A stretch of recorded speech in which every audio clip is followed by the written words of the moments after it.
Well, hello everybody. I'm just here to do a review on my newest gas blowback rifle. This is the GHK 14.5, the new whatever URGI approved upper receiver. Just got this here recently. The main reason I got it, here's my actual AR15 that I had built, and as you can see, it is pretty much identical to my gas blowback weapon that I have here. And the main thing is, I kind of got it just to have something I could shoot here in my garage and kind of practice on some of my drills that I do. That way I wouldn't have to be blowing through a whole bunch of real high dollar ammo. Also planning on starting to actually do some airsoft matches here pretty soon.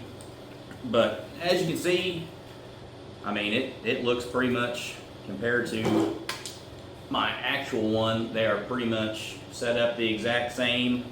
Of course, this one has an actual EOTech on it. This is just a cheap knockoff, but up close you really can't even tell the difference at all. Some of the other differences, this has whatever sights this came with. I'm guessing they're supposed to model some other backup rear sights. It also does have this kind of more Raptor style charging handle, but it has the same grip, same buttstock. This isn't a Magpul front grip like this one is, but it's very similar. The rail profile is also very similar. They're very similar weight. And honestly, so far I've had it about 2 or 3 days, put several magazines through it out here, and it has been a real great kind of option just to get some more practice in the garage without having to go to a range or blow through a whole bunch of ammo. Haven't really found any downsides to this other than the factory mag that this came with were great. I also have one of their older model G5 rifles that I've had for several years, and I had 4 or 5 magazines for that, and it works fine in that, and they said it would be compatible both ways, back and forth, but since this is the version 3, I don't know if that's it.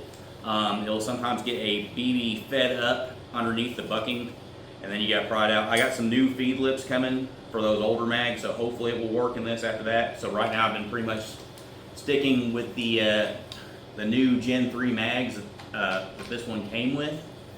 With that, it has been very reliable. I haven't had any issues. I haven't had a chance to shoot it very far yet.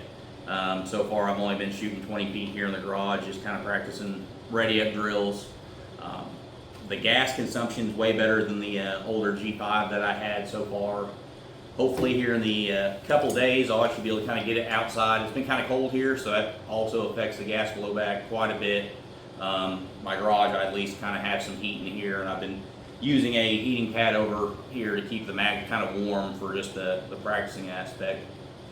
But as far as quality goes, just have them side by side, they kind of fit and feel very similar.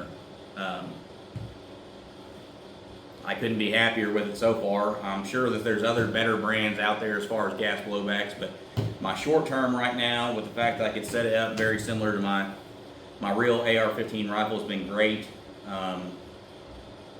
But I don't have any complaints. The one thing I have noticed, of course this is a cheap knockoff, EOTech is, compared to my actual EOTech, if you turn the brightness all the way up on this EOTech, I mean, it'll blare you out. Where if you go back to the EOTech on this one, on its brightest setting, is about what this is on the medium setting. So you definitely get what you pay for. For in here in my garage, it's just fine. I haven't had any issues with it. It's decently lit in here, but it's not overly bright like daylight. If you were to run this, there's no way I would probably run this on this. I don't know how well this will hold up. We'll see how it goes, but so far it's been great as far as the recoil on this. It is still significantly less than this. It did come with the heavier buffer spring as well as a buffer weight for this. I have tried it. It definitely did bump up the recoil, but for me it's not worth it because just how cold it is in here. It's probably 60 degrees, but then before, if I don't have the heater running, it's a lot colder, and It still makes it through a mag, but it definitely struggles more in the colder temperatures with that heavy buffer and heavy buffer spring in there, but definitely improves the recoil. As far as all that goes, I mean, everything functions the exact same as a normal AR would. Dust cover shuts, bolt hold open. The mag has worked for the last round pickup. I mean, it's just been a really good rifle so far. Like I said, I don't have a lot of time with it. I definitely plan on doing like an update later, especially after I get it outside and get some more longer range shots with it, see how it all is. Which the nice thing about airsoft guns, you can always change buckings, hop up chambers, everything else. So if it's kind of ends up being subpar, I'll probably go back and mess with it. But until then, for the short range I have here in my garage, it has been great. And compared to just the fit and finish and everything on the actual AR15, I mean, it has been just a great training tool, and it's just so easy compared to 5.56 going through 2,000 BBs in here is nothing compared to going through regular 5.56 or 223. So it's been great, and like I said, so far reliability's been good. When I was doing research on these weapons, everybody said GHK kind of went to crap here lately. Kind of made me a little hesitant. The only reason I picked this over a VFC is, like I said, I do have an older G5 that's up here on the wall. It wasn't a great gun, but it is lightweight, and it was my first gas blowback, and I've had that for probably 5 years now. And it's been pretty enjoyable and overall pretty reliable as far as gas blowbacks from what I've heard. So when it came time to buy the other one, I decided to give GHK another try with their newer version 3. Hopefully it holds up well, but so far it's been great. I like the rail. And like I said, the reason I got this specific model is, of course, this has a Geisley rail on it, which I'm sure it's not an actual Geisley rail, but compared to the handguard I have, which is just a cheaper one off like some AR15 website, it matches very closely. I knew I could get the front grip for it. I knew everything, I could match it pretty close, and this would be perfect for just doing kind of stationary, more kind of range drills. And once the weather does get nicer, I plan on starting to kind of get into the whole MillSoft and going from there. My main carry weapon for a daily is a 1911. So I know all you Glock boys out there are going to be like, well, you should probably carry a Glock. And I had this 1911. I'm going to keep carrying 1911. So I also got a KJW 1911 that I'll be kind of going over later at some point. But I got that just so it also mimicked my main real steel firearm, so I could just do practicing in the garages and not have to go out and spend a whole bunch of money on 45 ACP also. I know it's not realistic compared to a real gun, but still helps you practice the fundamentals of, snapping it up there, getting on sight, flipping it off the safety, and, firing the first round off. I know the recoil is not going to be the same as a real gun, but from the limited time that I've had both of them, just practicing here in the garage, I think it will translate over to a real firearm. I know not as well as actual ammo, but so far it's been fantastic. I have no complaints with it so far, and I'm hoping after I get the updated feed lips for the older mags that I have, it will fix all the problems I have. But that's it for right now. We'll switch over, fire a couple rounds through it so you can see what it looks like.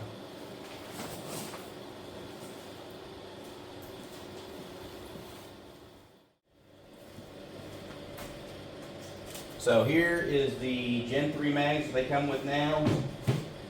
I do, like I said, have some of the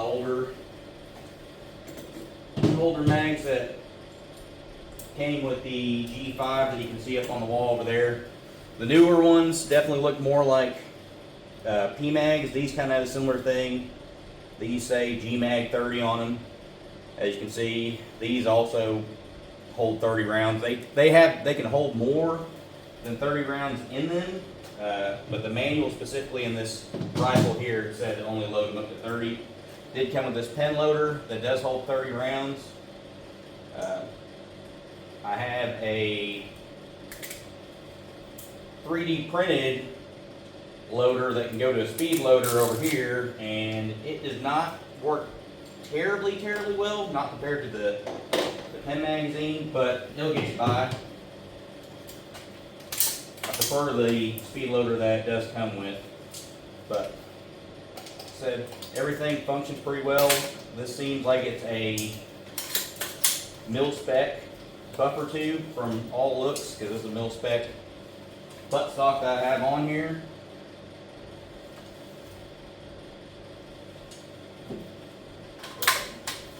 We'll put 40 rounds through it and see how it goes.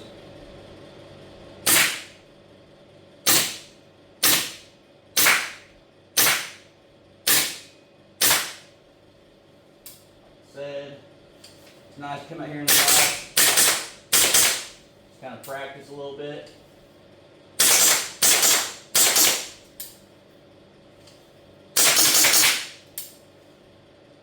Gas consumption, like I said, seems to be a lot better with their version 3 compared to my older G5, and I'm sure part of that's probably their newer Gen 3 mags. So far it's been pretty reliable. I've spent quite a bit of time out here since I've gotten this thing, just slinging rounds, ready ups. It's just been a really good rifle so far. It seems fairly accurate.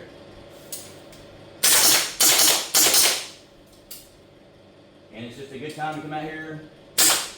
Oh, that was it. But the last round bolt holds work perfect each time. Everything's just been so far really great with it, and I got no complaints. As you can see here, I got one target set up here on the stone block. That's the one I was just primarily shooting at, not moving.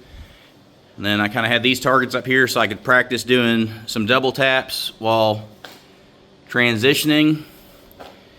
Definitely couldn't hold it together as well on that last one as I could on these other two. But there's the first target, definitely did the best, and as I kind of went through. And especially if you have it on the bench, I can do better than that. That's not the gun's fault right there. But it's been pretty accurate, and I'm sure once I get outside and get some longer range shots, we'll kind of see what we can range it out to. But for my purposes here especially, and if you're just looking for something to kind of get some good training, some good practice on, this is a range. Luckily I have a garage I can put it in, so I can kind of do it year round. If not, you can still go outside. It's just good time, a lot cheaper than buying regular ammo. And thank you guys for sticking along with it. Hopefully this review helps somebody. If you airsoft, you probably know more about it than I do, but if you're somebody that's in the firearms and kind of thought about buying something as a training tool, I think it would work out pretty well. I'm not going to say it's going to be the most realistic thing you could possibly do compared to shooting regular ammo, but it's definitely kind of help you hone your skills a little bit, and you're at least going to get some sort of idea of how well you're shooting. You can practice that trigger squeeze. You can practice, you don't have to sit there and dry fire it where it continually, you got to rack the weapon each time. I know they sell systems like Mantis and stuff like that, but I'd rather have stuff actually hitting paper than sitting here shooting a laser out of a gun.